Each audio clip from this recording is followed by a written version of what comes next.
This is the Change Physician, episode 179. Welcome back to the Change Physician. I am Melissa Cady, the Challenge Doctor, with my co-host, Dr. Kevin Cuccaro. And today I bring you the 4 A's to fantastic fitness. There's a lot of themes that seem to always recur when it comes to being wise with how, approaching fitness to really hit all aspects of it instead of what some people do. Kevin, sometimes people just are runners. We talked about this, or they do the same thing and it's a plateau their whole life and they never really change anything or make their body adapt to anything. So, should I go ahead and just list all of them and then go into each one, or should I have a little, okay. You can list them out.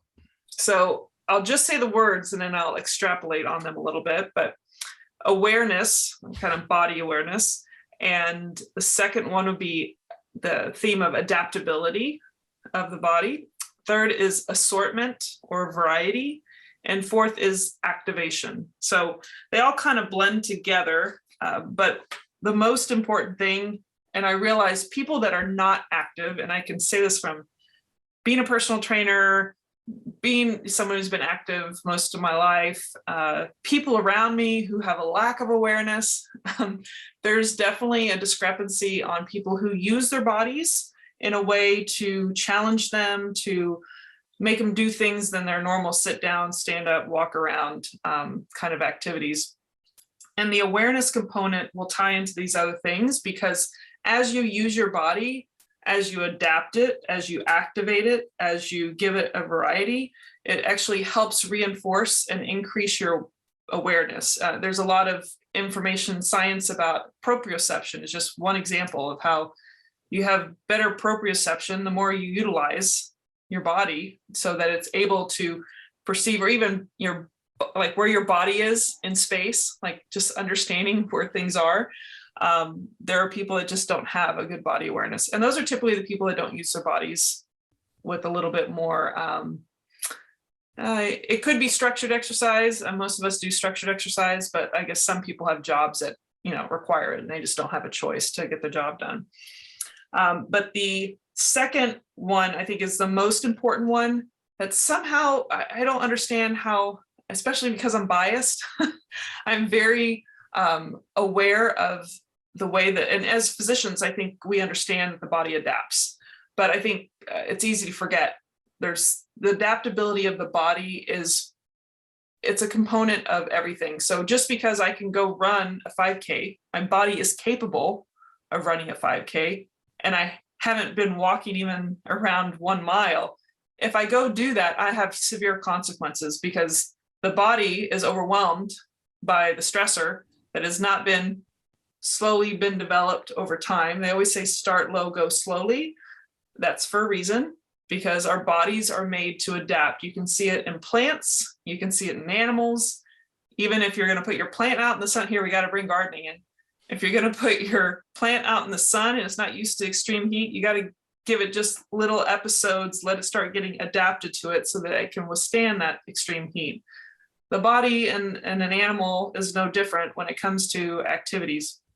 And I want to make sure I talk about these 4 kind of components of fitness that most people think about, like strength, flexibility, balance, like your cardiovascular fitness.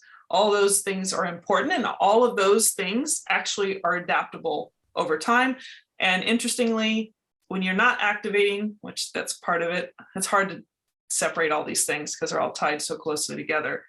But if you're not activating things, you can't adapt them over time. So you have to give a little bit extra. So if you've been that person that runs, like, Kevin was using that example before we went on air, is that if you just run 2 miles at 12 minutes per mile and you've done that your whole life, I mean, the great thing is you're not letting yourself decline. Let's not forget that. Are you going to say something? I was going to say, yeah, we wouldn't want to say that's bad. Like, don't do that. But what you definitely aren't doing is adding in that heterogeneity that allows that adaptation to occur. Right. And that's really, really, really crucial. Right. And there is some flexibility in order to have the stride. There is some flexibility that's being maintained. There's some strength that's being maintained. There's cardiovascular fitness that's been maintained over a longer period of time, which has been consistent. Your balance may not be great, but it may still be better than someone not running because you're activating the nervous system and muscular system and all those things. Go ahead. Oh, I was thinking, if you're running 2 miles at 12-mile-an-hour pace and you're doing that consistently, you will for sure be better than somebody who's not doing anything. Right. Like, because, we know that. Right, because you're technically in the air for a moment and you're landing on one side of your body as you make a strike. So there's definitely those components. So I don't think it all depends on what you're doing. Some people have a very they're just focused on strengthening and they have no cardiovascular. I mean, granted, it depends how heavy the weights are. Sometimes there is some anaerobic components and it does stress the heart, and you definitely notice your heart rate increases. There's definitely cardiovascular changes. And like I said, everything we're talking about is so tied intimately together, and the system itself for all these components, they all kind of work together in unison. But there are definitely some parts of our workouts that may not deal with maybe balance as much. I'm trying to think of, like, people that just do yoga may not have, they might have some, it depends what they're doing with yoga. You know, so you have, I think it's good to think about, you know, all these 4 subtopics that are adapting in your body, and to see the areas that you could just take it up a notch and allow it. I mean, you may be completely content with where you're at, but as we discussed before, Kevin, off air, is that what are the things that go as we get older? And we tend to, after our 30s, I think, and I don't want to say the wrong percentage, maybe you look it up, 1%. Is it 1% every year or 10 year? I don't know how they set it up, but the percent that you lose muscle mass after your 30s. I think the 1% sounds scarier, but I'm pretty sure that's closer to the correct, because it's pronounced. It's yes, very profound. So when you think about the intimate correlation of the nervous system, muscular system, and don't forget, there's like a fascial system that, like, you don't even call it, it's just one big system that's all mixed together and tied together, and you can't really extricate one from the other. They're all communicating with each other. And so if you're wanting to stress to keep your nervous system, your muscle, everything of all these components resilient, you have to be intentional, have some awareness, be intentional, and create some patterns or behaviors or structured exercise type things. You can incorporate it into things you're doing during the day in order for your muscle mass not to decrease as quickly. I mean, we're all going to get, what's it, sarcopenia? It's at the, I think that's the right word. Loss of muscle mass. By activating, that's part of this activation thing. The adaptability and activation are kind of together. So you have to activate for it to adapt into a higher level of strength or flexibility or what we say, strength, balance, cardiovascular fitness. You can't do nothing and expect something to improve. Like, you have to do something. So you got to activate it in order to allow it to adapt. And as we get older, we know a lot of falls happen. Of course, there's poor correlation with how you do if you have like a hip fracture as you're getting older. So you want to have the strength, you want to have the flexibility, you want to have the balance. The cardiovascular stuff's important too, but I tell you, if you trip and you don't have the flexibility to adjust your stride, or you don't have the strength to catch yourself, and you have and if you don't have good balance to begin with, and your center of gravity has just been thrown off a little bit, which most younger people might be able to catch themselves, then you might end up with a hip fracture. I mean, these are kind of like real world, true things that happen, and anyone in medicine has seen this.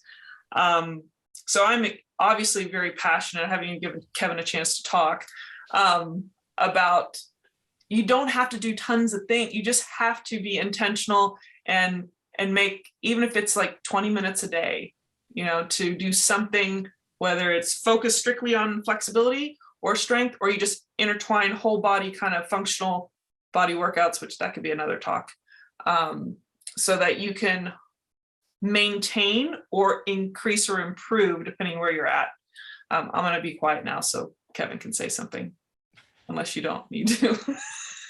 Well, I was because you know how my brain works is, and then it starts dividing and categorizing and separating this stuff out. And I think there's two key pieces to this. We're talking about the 4 A's, and those are sort of like themes to incorporate into your fitness program. Right. The awareness, making sure you're adapting, so you're actually changing things up, that you're activating whatever it is that you're actually trying to train. And then that assortment in there again has to do with that adaptability and change, so that you're actually activating different things. On the other side, I think there's 5 categories of key fitness aspects, of which those 4 A's are a part of, and those being power, speed, endurance, flexibility, and balance. That's another way to categorize. Yeah. So, well, because those are kind of like those are the things that we're growing, or the things that we need to be focusing on. Yeah. So, and if you're only running, your 2 miles at a 12-mile-an-hour pace, what you're predominantly focusing on is endurance. Like one of my favorite quotes we talked about off air is power, speed, and endurance. Or when you age, what we lose is power, speed, and endurance. In that order, train accordingly. So people focus so much on endurance. Yeah. But because they're doing that endurance, they're not altering, they're not adding that aspect of adaptability to it. You're going to lose the strength, and you're going to lose the speed, and you're not focusing on the flexibility or balance unless you're actually doing stretching afterwards. So, I guess because I'm always trying to pull this stuff out and then like condense it. So like if okay, so power, speed, and endurance. If we know that the first ones that we're going to lose are power and speed, then focus our routines around power and speed exercises. And then typically the endurance is going to come. That's what you were hinting at. Like if you're doing weights and you're doing intense weights, your endurance tends to actually increase as well. If you're providing only for endurance, you tend to not perform necessarily well when it comes to a strength task. So there's, if you're doing your 2 miles a week, and again, this is awesome. If you're doing something, you're better than most Americans. We're not going to bash you for that. I'm not going to bash you, but really, if you focus on strength training and incorporate some heavy intensity of strength training, and you're going to get some endurance, and then you can add some endurance onto it. Yeah. I want you to finish what you're saying, but I just had a thought. So I was watching, what was the basketball, the 50 years? Anyway, they're bringing all of these older basketball players on to honor them. And I'm trying to, 75 years, I think 75 years. I can't remember what it was. Anyway, there was a whole bunch of players that are in their 70s, 60s, 70s, 80s. And the difference in how they're, and granted, I don't know if they have any particular medical conditions or something contributing that was preventable.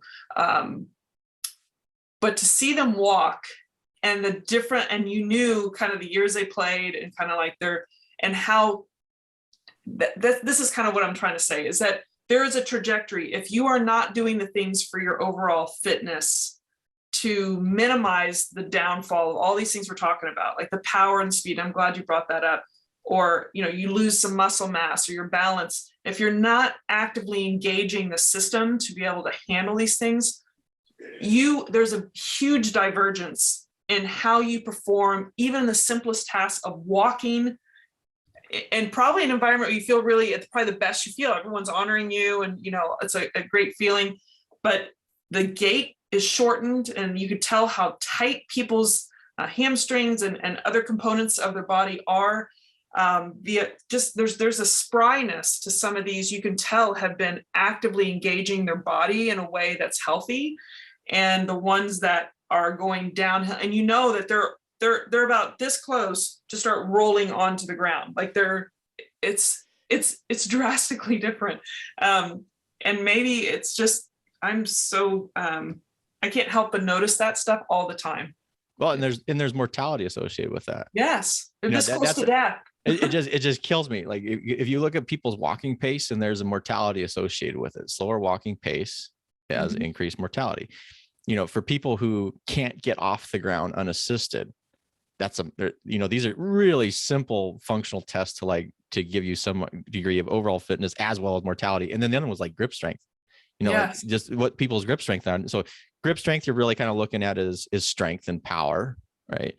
Ability to get off the ground is going to be strength related. There's going to be flexibility and there's going to be balance with it. Gait speed is going to incorporate balance. It's going to have some degree of endurance, but really strength and some degree of power associated with it. It just is, it's just interesting. Like so incorporate this stuff. And I guess the big one for me, the way I've sort of switched, well, not totally switched, is I do focus a lot on strength and power, probably at the detriment of endurance. I don't incorporate that as much, but you can perform. Now, what I've also noticed after I turned 35 is if I do a new activity, I'm not going to say you will pay something, but there can be something associated with it. Because you get sore, and like I've noticed that is that if I do new activities now, I tend to get sore, even though I feel like I've never stopped training. Like I've been exercising consistently for like, I don't know, at least 3 or 4 years. I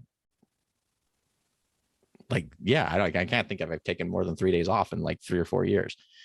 It's interesting. I almost equate it to somehow, like sometimes in the pain world, like a sense of threat or protection. Like I feel like when I start a new activity, the resilience, or it's almost like it has a little bit of a threat detection. Like, what's this new thing you're doing? Change detection. I would say that. It's change detection and nociceptors. Or you just saying nociceptors? Yeah. Well, I'm just saying as anything like so. As we get older and we do have a tendency to have some decompensation, and I've looked it up. So it was like anywhere from 1% to 2% per year. Okay, and then it starts accelerating after about age 50. And that doesn't mean it, what that just means is that's if you're static, folks. So what you're trying to do then is you're exercising in order to prevent that loss. But I kind of equate that as our bodies lose resiliency as we age, it becomes, they're kind of like saying, hey, we kept you alive during your 20s when you were dumb. Now you have the brain, so you need to do it, because from the body's like, hey, I've been working really hard now, so you need to do it. So it doesn't have that inherent resilience anymore. So the brain resilient is actually actively charging to train this. And if you're altering activities, we know that your muscle tissues, and particularly as you lose muscle mass, then there's going to be greater activation of nociceptors, which are not pain detectors, and they're not, they're change detectors. There's just something, hey, this tissue has had a change outside its normal realm. You should pay attention to this. Right.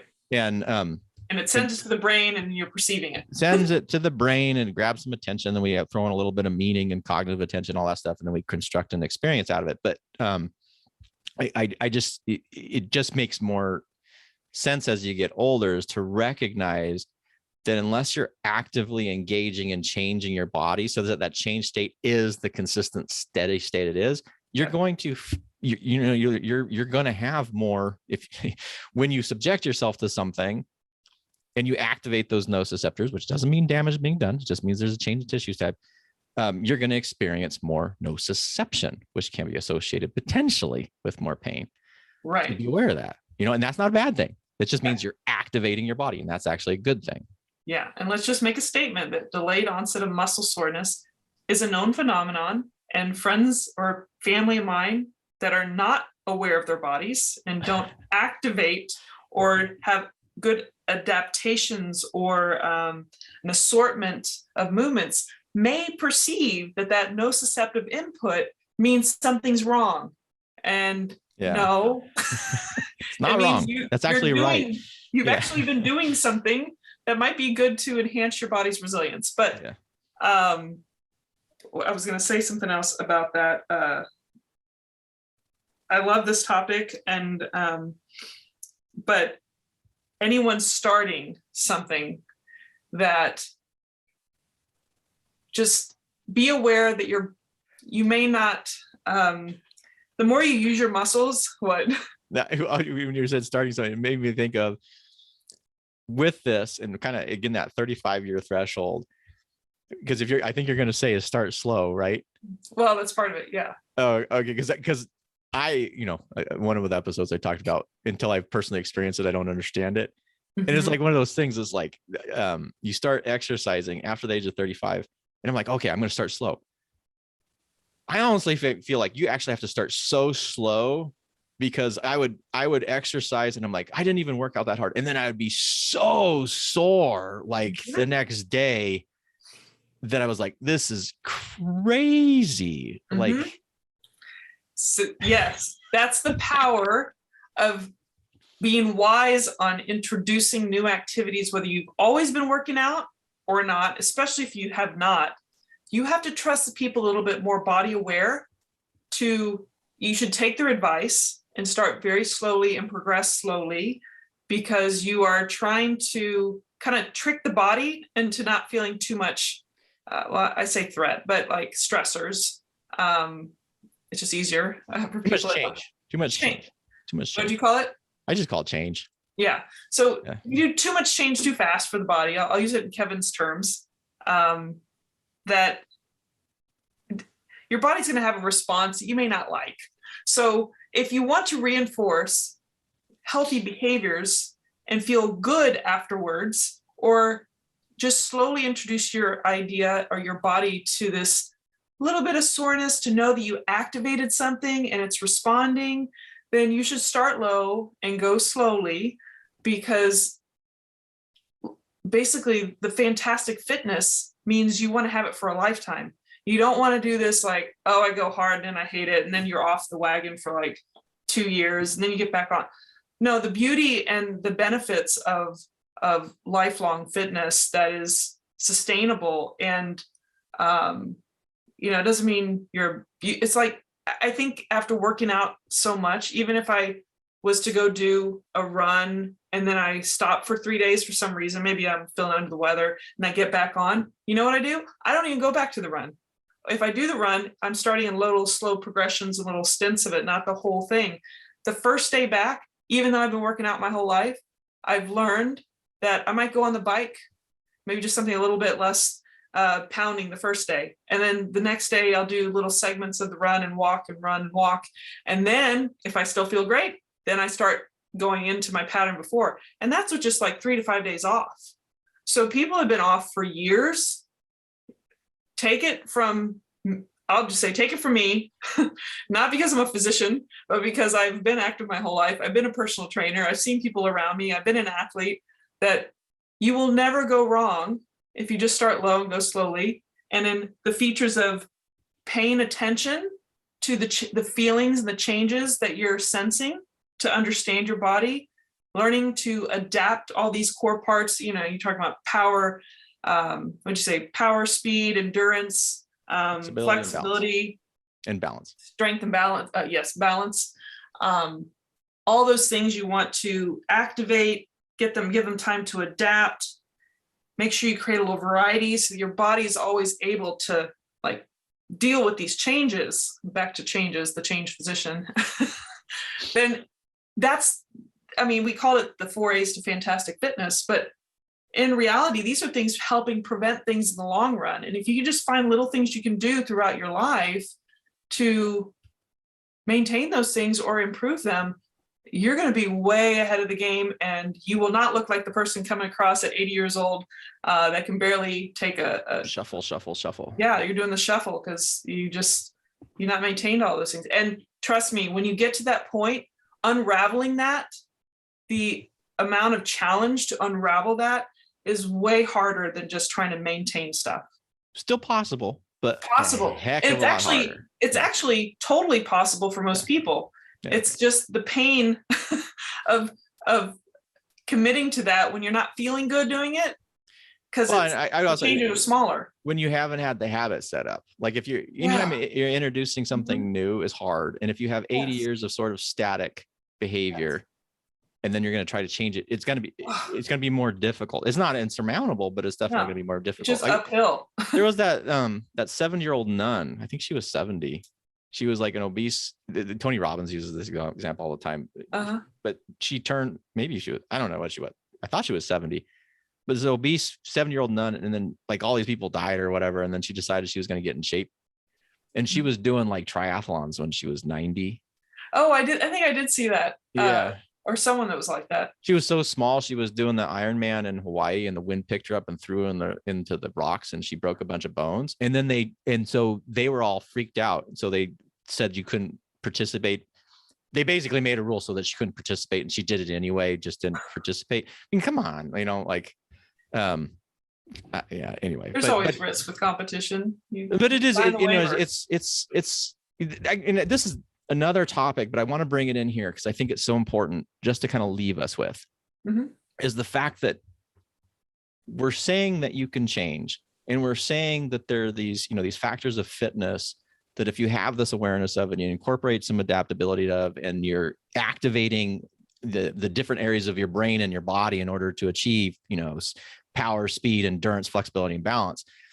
The core of this is though you have to understand that change is possible, where this comes in the belief in. So there is actual data on this, on what we call your ratings of your self-health, right? Oh. What you believe your health is. That has a mortality associated with it. Like, it's not what I think your health is. It's what you believe your health is. If you believe you're sick, if you believe you're damaged, and you believe that all the stuff is wrong with you, you tend to have worse overall health outcomes on objective measures.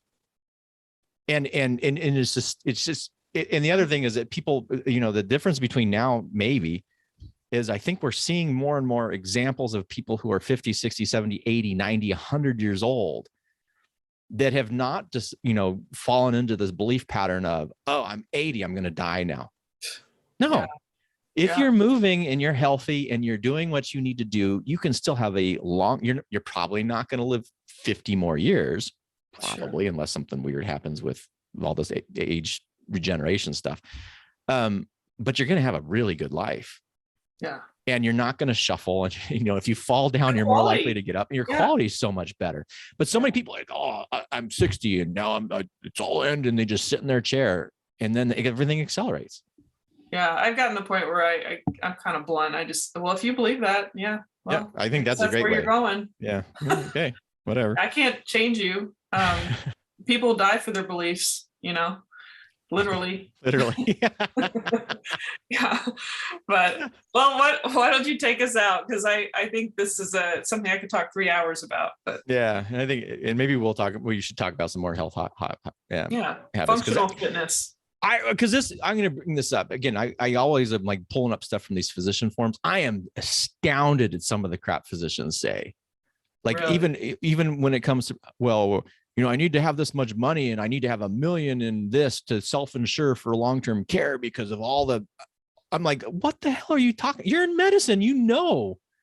That most diseases that we get are chronic conditions, and most chronic conditions are diseases of lifestyle and behavior. And which is why you should take care of yourself as a physician. Yeah. I mean, there's a lot of physicians that buy into this stuff about how bodies are just disintegrating over time. There's nothing you can do about it. It is simply not true. So anyway, thank you all. Amen. for joining us on the Change Physician podcast, where we talked about the parents of awareness, adaptability, activation, and an assortment of activities so that you can train power, speed, endurance, flexibility, and balance to live those healthy lifestyles, no matter what your age. And until next time, stay well. Take care.